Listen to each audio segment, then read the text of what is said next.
Welcome students to JEE NEET की पाठशाला with Gaur sir. बच्चे, मेरा पीरियड 26 है आज।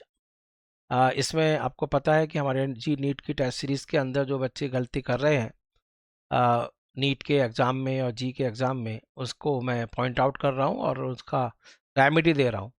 जब ये मेरे बच्चे पीरियड आ रहा होगा तो हो सकता है कि आपका जो ई का 2026 का मेंस का फर्स्ट सेशन का रिजल्ट आ गया होगा, आने वाला होगा।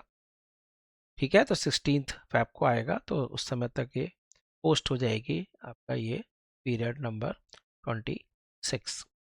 चलो बच्चे, इस पीरियड नंबर 26 में चलते हैं और बताता हूँ आपको वो गलतियाँ जो आप शर्तिया करते हैं, और यदि आपने वो गलती छोड़ दी तो आपका बच्चे बहुत अच्छा रैंक आएगा। ठीक है, तो चलिए टाइम ना खराब करते हुए पीरियड नंबर 26 गौर सर के साथ। तो पीरियड 26 में बच्चे मैं आपको वही चैप्टर लेके जा रहा हूँ जो आपके पास सेमीकंडक्टर डिवाइसेस है। सेमीकंडक्टर डिवाइसेस के अंदर बच्चे मैंने एक आपको लेक्चर, एक पीरियड पिछले पीरियड में बता भी दिया था, एक पीरियड और है। उसमें बच्चे बहुत छोटी सी चीज़ है जो बहुत गलती करते हैं, वो है आउटपुट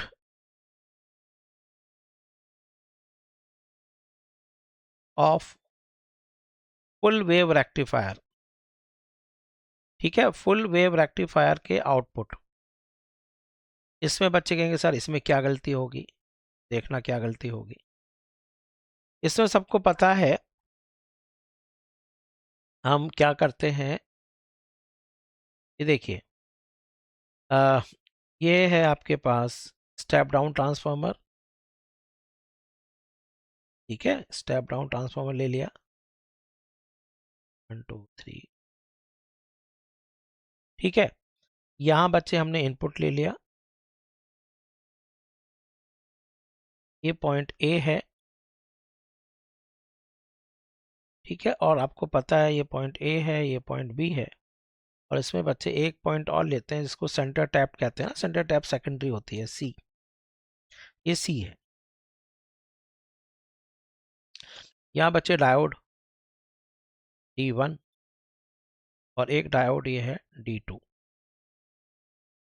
ठीक है, अब जो बच्चे आउटपुट लेते हैं सबको पता है वो एक लोड के अक्रॉस लेते हैं, नहीं, एक हम लोड ले लेते हैं, ये इस लोड के अक्रॉस हम आउटपुट ले लेते हैं। ये आपका लोड के अक्रॉस आ गया। ठीक है, तो अब हम देखो ये लोड है, डायोड D1 डायोड। अब इसमें पूछता ये है कि देखो यहाँ पर आपके पास इनपुट ऐसे जा रहा है। ठीक है, अब यहाँ बच्चे देखो, सबसे पहली बात तो ये है कि ये है ट्रांसफॉर्मर। ट्रांसफॉर्मर क्या करता है, इसको आउट ऑफ फेज करता है। इसको यदि हमने, देखो ये आपके पास यहाँ पर इसको ऐसे फीड किया है, तो आपके पास ट्रांसफॉर्मर इसको यहाँ पर आउट ऑफ फेज करेगा। पहली बात तो यहाँ जो आपके पास आने वाला आउट ऑफ फेज होगा। जब आपके पास ए पॉजिटिव स्विंग में जा रहा होगा तो बच्चे उस समय ए जो है वो नेगेटिव स्विंग, यहाँ पर यदि हमने यहाँ पर पॉजिटिव स्विंग लिया है, यहाँ पर ए और बी के बीच में आपके पास आउट ऑफ फेज हो जाएगा, पहली बात तो। ठीक है,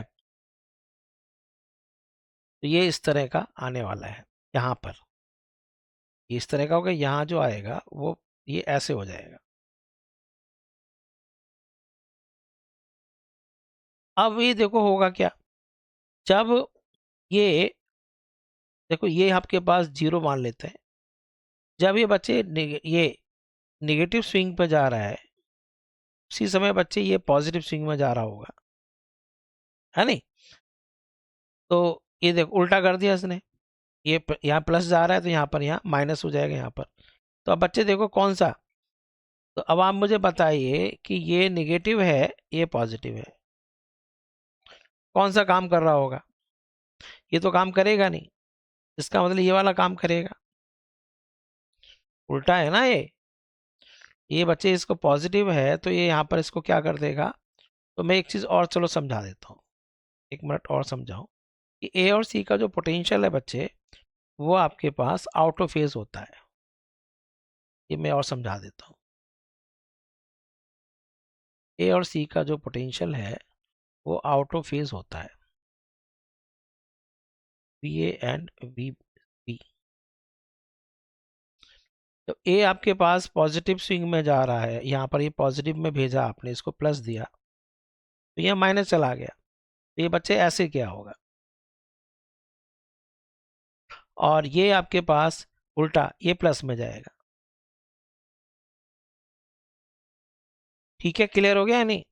तो इसका मतलब ये है कि जब आपके पास इनपुट ये लगाया है तो आउटपुट बच्चे जो आपके पास आएगी वो D2 की वजह से आएगी।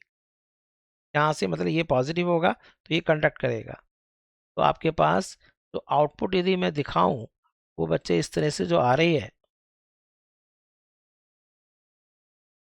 तो ये D2 काम कर रहा है, D2 की वजह से आ रही है। एक मिनट। और आपको पता है कि हाफ वेव रेक्टिफायर का मतलब ये है, ये देखिए, हाफ वेव रेक्टिफायर का मतलब है कि आपके पास केवल जब पॉजिटिव होगा तभी काम करने वाला है। ठीक है, तो ये देखो, ये D2 की वजह से आएगा। उसके बाद बच्चे फिर ये VA पॉजिटिव में चला जाएगा, इसका मतलब फिर आपके पास D1 की वजह से आउटपुट आ जाएगा। बच्चे क्या करते हैं कि यहाँ गलती करते हैं, इसको D1 लिख देते हैं, इसको D2 लिख देते हैं। तो ऐसा नहीं है। तो ध्यान रखना कि ट्रांसफॉर्मर जो है वो आउट ऑफ फेज करता है। जब आउट ऑफ फेज कर देता है तो इसका मतलब ए का पोटेंशियल और बी का पोटेंशियल आपस में 180 डिग्री आउट ऑफ फेज होंगे। यदि यहाँ पॉजिटिव स्विंग में जा रहा है तो बच्चे उसी समय ए नेगेटिव स्विंग में जाएगा, क्योंकि 180 डिग्री आउट ऑफ फेज हो जाएगा, और बी पॉजिटिव स्विंग में जाएगा। तो बी का पोटेंशियल बच्चे ऐसा होगा और ए का पोटेंशियल ऐसा होगा।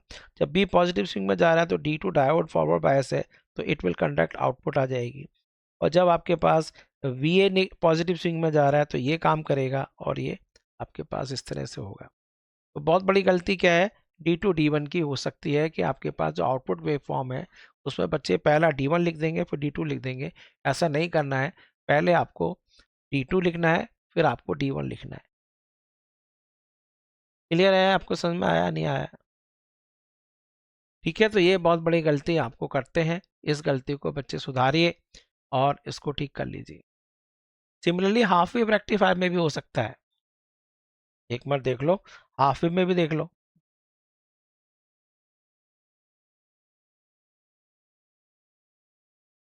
भाई हाफ वेव रेक्टिफायर में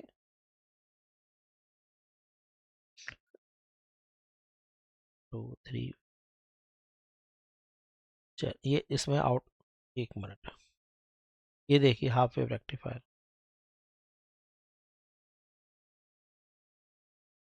आउटपुट।